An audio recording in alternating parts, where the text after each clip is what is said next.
Aujourd'hui, les copains, on va comparer le Salvador et la France. Là, on est à Apopa, dans le Salvador. Les habitants se plaignent depuis quelques semaines de problèmes d'insécurité causés par les gangs. Et étonnamment, le président n'a pas condamné. Il n'a pas demandé aux habitants de déménager. Il n'a pas donné de subventions aux criminels. Non, le président Bukele déploie 3000 soldats pour aller régler le problème de manière définitive. Et du coup, on va voir comment au Salvador on règle le problème des racailles.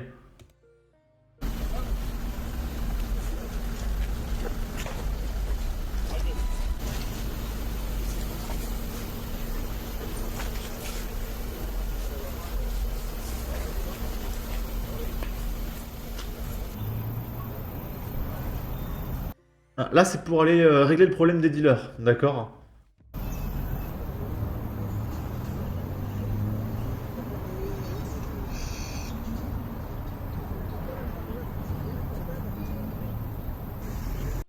Et en plus, ça fait de l'emploi. Pourquoi on n'a pas ça, je sais pas, à Marseille, par exemple? Tu sais, il y a du deal et tout, il y a Darmanin, il fait vas-y, on va envoyer 3000 soldats armés de AK-47 et on va régler le problème jeudi. Il n'y aura plus rien. 0% de crime, d'accord? Ok. Et il y a Psychodélique qui répond ce qui aurait dû être fait dans toutes les cités et banlieues françaises à chaque fois, le problème serait résolu. Bah non, notre armée n'est pas faite pour le maintien de l'ordre. Ok. Ici, maintenant on est en France. Comment on règle les problèmes en France? On est à Marseille. Un individu très défavorablement connu des services, donc on sait que c'est un criminel, et du coup on l'a relâché quand même, faut pas déconner, refuse d'obtempérer, puis force un barrage. Plusieurs CRS blessés, rapporte Gérald Darmanin. Le chauffard a été touché par le tir d'un des agents. Donc il est hospitalisé en ce moment. Peut-être qu'il va mourir. Et du coup, je suppose que Jean-Luc Mélenchon va faire un discours pour expliquer que la police est extrêmement méchante et que c'est insupportable. D'accord? Ce jeune voulait juste forcer un barrage et tuer des gens quand même, on n'est pas le tirer dessus. Les faits se sont déroulés vers 18 h lorsqu'un automobiliste à bord d'une Renault Clio a refusé d'obtempérer face à des CRS qui tentaient de le contrôler dans le 11e arrondissement. Après avoir forcé plusieurs barrages des forces de l'ordre, le chauffard a percuté l'un des CRS au bas de la cité Herbel.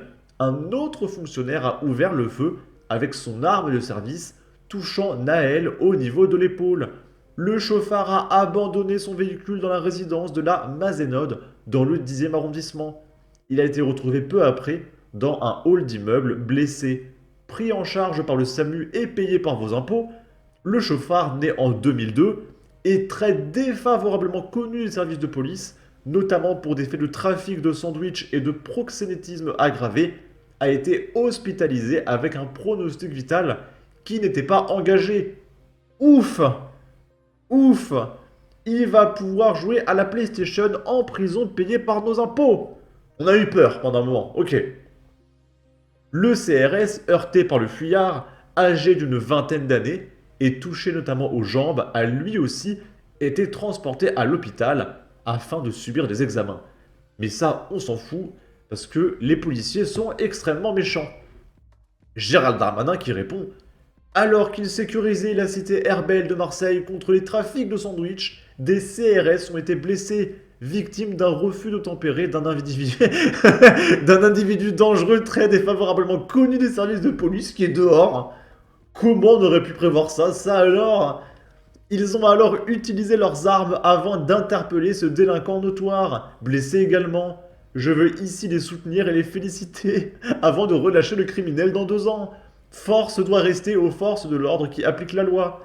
Psychodélique qui répond vous vous êtes jamais dit qu'une personne très défavorablement connue des policiers devrait par défaut déjà être en prison ou en dehors du pays. Ce n'est pas assez logique pour vous? Ben voyons, démission. Encore et encore des policiers blessés. Toujours les mêmes mots pour les mêmes causes. Jusqu'à quand?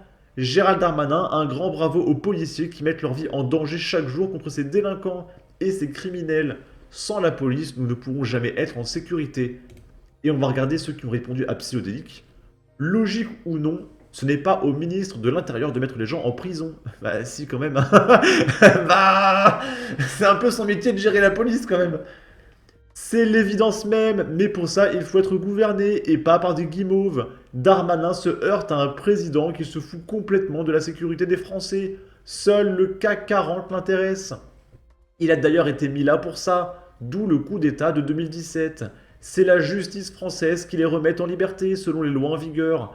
À deux doigts de comprendre ce que c'est la séparation des pouvoirs. Bravo, le brevet des collèges vous tend le bras. Cette question, il faut la poser à Éric Dupond-Moretti. Ok. Ici, on est à Tours, cette ville qui tombe complètement, d'accord. D'ailleurs, il y a ma femme qui m'a dit ouais, ça te dit de déménager à Tours ou quoi? Non, ça va. On est bien là. D'accord. Un migrant algérien commet plusieurs vols laissés sous contrôle judiciaire. Il a fait plusieurs vols, on l'a relâché. D'accord. Il cambriole un appartement. Encore. Et au procès, Chouki, parce que oui, il s'appelle Chouki, menace de mettre fin à ses jours pour attendrir le juge. Vous voulez dire, attention, si tu me condamnes, je mets fin à mes jours et ce sera toi le coupable. Et du coup, il a eu une peine 2 fois moins lourde que celle requise. Et il se plaint quand même. 7 victimes et un butin qui n'en est pas un, aux yeux de monsieur Arnaud Tournier, avocat de la défense. Après avoir fracturé 8 voitures sur les bords de Loire, Chouki avait dans sa besace davantage de bricoles que de quoi faire fortune. Des écouteurs filaires, un mascara doré, des pièces de monnaie, un caleçon, un badge de télépayage, une bouteille de gel hydroalcoolique. Le plus rentable aurait peut-être été le carnet de chèques dérobé. Une première série de faits pour laquelle il est arrêté après l'appel d'un témoin le 11 mai 2024. Placé en garde à vue, il ressort sous contrôle judiciaire. Chouki est retrouvé quelques jours plus tard, le 23 mai, après avoir volé 3 bagues dans l'appartement Tourangeau d'une jeune femme. L'homme venu d'Algérie en 2020 est SDF, une situation que souligne son avocat. Oh, le pauvre. Il est vu comme un nomade qui traîne sa vie sur un vélo. C'est une situation de souffrance. Oh, il faut entendre ce dossier. Oh. Et du coup, on suppose que s'il est relâché, il ne sera plus dans une situation de souffrance et il ne sera plus SDF. Donc ça va tout changer si on le relâche, d'accord? Plaide monsieur Arnaud Tournier. Jugé selon la procédure de comparution immédiate, Chouki est reconnu coupable ce vendredi 24 mai 2024. 4 mois de prison ferme. 4 mois. Le mec il ressort en septembre, ok? Contre le double requis qui plonge le quadragénaire dans une angoisse palpable. Je vais mettre fin à mes jours, affirme-t-il à travers la traduction d'une interprète. Pour 4 mois de PlayStation. Les magistrats expliquent alors pour tenter de l'apaiser. Votre situation laisse craindre que vous ne recommenciez. Mais pourquoi tu le relâches dans 4 mois alors? Avant de repartir sous escorte, il indique ne jamais avoir tenté de mettre fin à ses jours jusqu'ici, mais s'auto-médicamenter pour se calmer. Ok. Donc la prochaine fois qu'il fera un vol en septembre, le juge dira « Oh, mais comment on aurait pu le prévoir?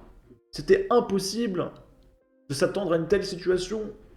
Mais c'est pas grave, on vous laissera une 43e chance. Parce qu'après tout, vous êtes SDF. C'est compliqué. Vous êtes en état de souffrance, d'accord, à cause du système. » Un quoi? Un Algérien, bien sûr, encore et encore, toujours les mêmes. Il menace de mettre fin à ses jours et qu'il n'hésite surtout pas à mettre ses menaces à exécution. Ça nous fera faire des économies. Qu'on lui apporte une corde et un tabouret, il ne ferait rien du tout, à part continuer à chouiner, à réclamer une 942e chance et à hurler au racisme. Ce sont tous les mêmes et ce sont des cancers pour la société. Pourquoi le juge ne lui octroie-t-il pas cette option? Il faut accepter son offre généreuse. Ok. Bref, en tout cas, n'hésitez pas à donner votre avis, votre opinion, à partager, liker, commenter. Ça aidera au référencement de la vidéo sur YouTube. Abonnez-vous, suivez-moi sur Twitter. Et à la prochaine pour de futures vidéos. Ciao!